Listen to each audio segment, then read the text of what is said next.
How to enable theft detection lock on Android.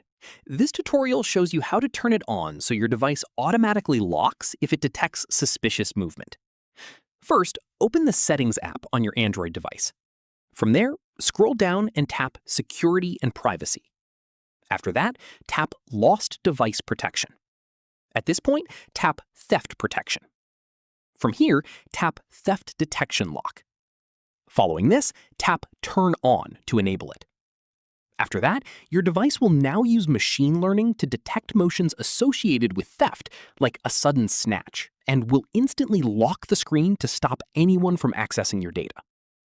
From here, while you're on the same theft protection page, it's also worth enabling offline device lock by tapping on it and selecting Turn On. At this point, this automatically locks your device if it detects that the internet connection has been cut off for an extended period, which is a common move thieves make to prevent remote tracking. Following this, you can also enable remote lock from the same page, which lets you lock your phone remotely using just your phone number and a security question if you ever need to act quickly. Finally, keep in mind that turning off theft detection lock requires your PIN or biometric authentication, so a thief won't be able to simply disable it after stealing your device. That's how you enable theft detection lock on Android. If this helped, give it a like, subscribe for more tutorials, and tap the bell so you catch the next one. See you then!